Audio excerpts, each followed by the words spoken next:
σε πολλές άλλες χώρες και γιους που μπορεί να το βιώνουν τώρα. Άλλωστε, δεν αλλάζουν και πολλά πράγματα όταν η μαμά σου είναι άρρωστη. Φοβάσαι, στεναχωριέσαι και το χειρότερο απ' όλα, νιώθεις μικρός και πολύ ασήμαντος για να αλλάξεις οτιδήποτε. Αλλά ας πάρουμε τα πράγματα από την αρχή. Ήμουν μόλις 14 χρονών όταν η μαμά μου αποφάσισε να κάνει την πρώτη της μαστογραφία.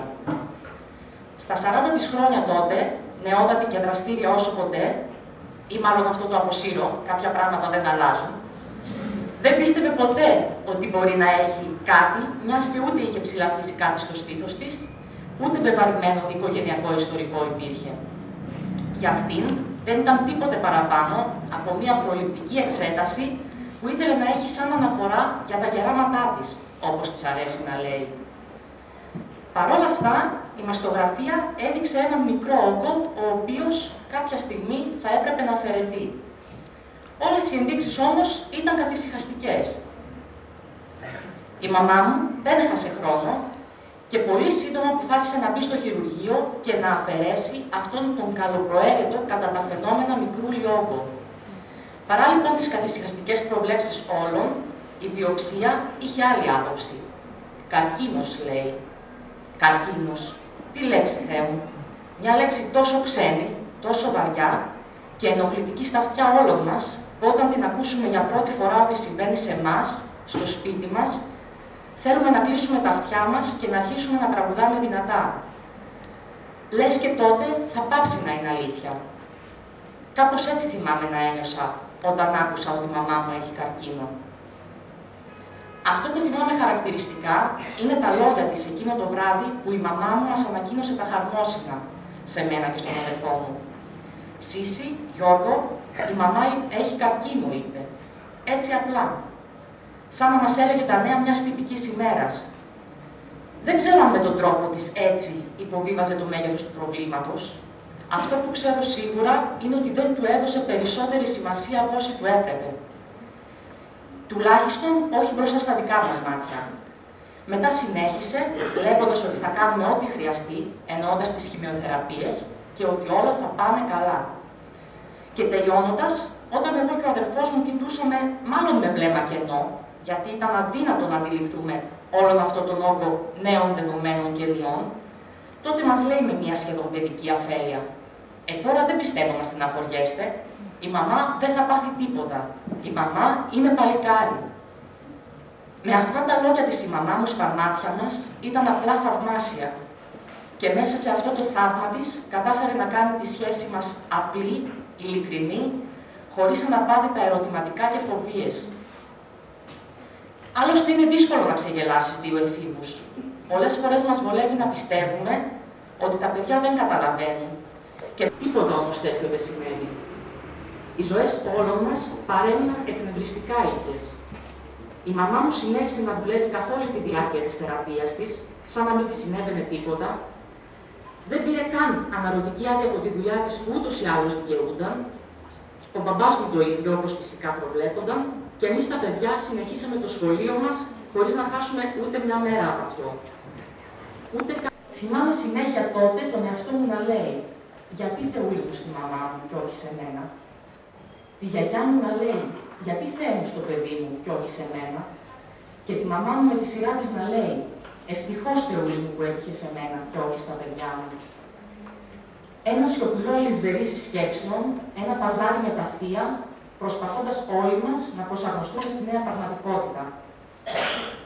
Είναι αστείο αυτό που θα πω, αλλά θυμάμαι στιγμές που όλοι μας νικήσαμε και υπήρξαμε απαρηγόρητοι, είτε στα κρυφά είτε στα φανερά.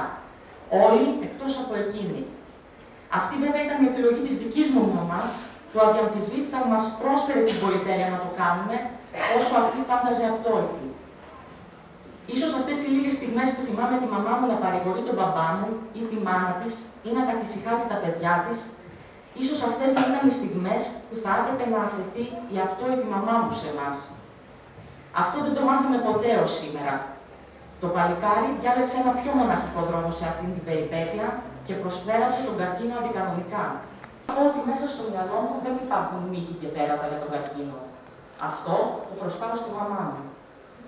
Δεν λέω ότι δεν έχω καμία φοβία, Άλλωστε, δεν είναι κακό να έχουμε φοβίες. Κακό είναι να μην μπορούμε να συμφιλειωθούμε με αυτές. Και εγώ έχω ήδη πολλές καινούργιες φίλες. Και αυτό το χρωστάω στη μαμά μου. Τέλος, κάθε πρωί που ξυπνάω, δεν αμελώ να σκέφτομαι ότι η ζωή μου, με ό,τι καλό ή κακό αυτή φέρει, είναι το σπουδαιότερο δώρο μου. Και αυτό πάλι το χρωστάω στη μαμά μου. Αυτή ήταν η δικιά μας ιστορία, που μπορεί να διαφέρει σε τραγικό βαθμό από τις δικές σας. Σίγουρα δεν υπάρχει συνταγή για το τι είναι σωστό και τι λάθος. Άλλωστε, ούτε όλοι οι άνθρωποι είμαστε ίδιοι, ούτε και όλες οι καταστάσεις. Ένα μόνο παραμένει ίδιο. Αυτός ο πρασής και απρόσκλητος επισκέπτης που έρχεται και ταράσει τις ζωές όλων μας. Ο φίλος μας, ο καρκίνος. Ευχαριστώ πολύ όλους σας και ιδιαίτερα τη μαμά μου και να της πω κάτι που δεν εννοείται και δεν πρέπει να ξεχνάμε ότι αυτά τα πράγματα δεν εννοούνται. Μαμά, σας αγαπώ πάρα πολύ.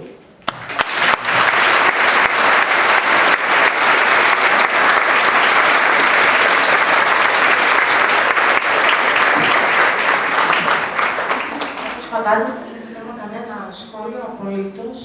Ευχαριστούμε πάρα πολύ, Σύση. Και εσένα, Ελένη. Περάσουμε στη Μαρία Τηλοκορώσιου, που θα μας μιλήσει για τη σχέση της με τον καρκίνο.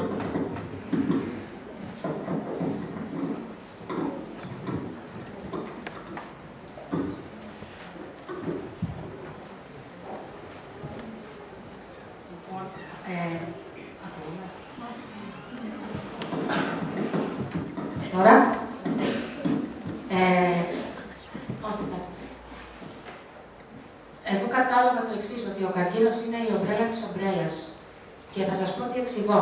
Όταν είχα πάει στο ιατρό του κ. Βουκοβίνα την πρώτη φορά και μου είπε ότι έχεις καρκίνο, είπα, ωραία, ήταν εντός το δευτερολέπτο, έτσι πως τα σκέφτηκα. Λέω, αυτός είναι ένας γιατρός, κάνει τη δουλειά του και εγώ πρέπει να το αντιμετωπίσω αυτό μόνο και δεν μπορώ να φροντίζω τον άνθρωπο έχοντας πάει στο γραφείο του 3,5 ώρα, φαντάζομαι έχει τελειώσει τη δουλειά του και πήγα τσόντα. Λοιπόν, να το φορτίσω ακόμα περισσότερο, του είπα έτσι πάρα πολύ απλά ευχαριστώ και σηκώθηκα να φύγω. Εκεί την ώρα ήμουν εγώ η ομπρέλα για τον κύριο Μπουκοβίνα, παρόλο που δεν τον γνώριζα, δεν τον είχα ξαναδεί. Ο κύριος Μπουκοβίνας προσπαθούσε να είναι όμως η ομπρέλα για μένα. Οπότε την ώρα που πάω να φύγω, μου λέει: κάτσε βρε μαράκι λίγο. Θεώρησε δηλαδή ότι δεν έκανε τίποτα, πρέπει κάπως να με βοηθήσει παραπάνω. Εκείνη τη στιγμή όμως ο κύριος Μπουκοβίνας έψαχνε τη δική του ομπρέλα και μέσα στο ιατρείο ήταν μια νοσηλεύτρια. Και της λέει: Εύα, η Μαρία εδώ έχει καρκίνο, μήπως θέλεις να της πεις και εσύ κάτι? Γυρίζει λοιπόν η Εύα, η οποία προσπαθούσε να βρει ποιος θα μπορούσε να είναι ομπρέλα για μένα και λέει: Μαρία, είσαι παντρεμένη? Λέω εγώ: ναι. Κοίταξε, μου λέει, θα το πεις στον άντρα σου. Και σκεπτόμενη τώρα η Εύα ότι μπορεί αυτή η ομπρέλα να μην είναι αρκετή, γιατί ποιος ξέρει τι έχει ακούσει, που έλεγε η κυρία Καβούνη, μου λέει: αλλά άμα δεις ότι θυμώνει, χέσου.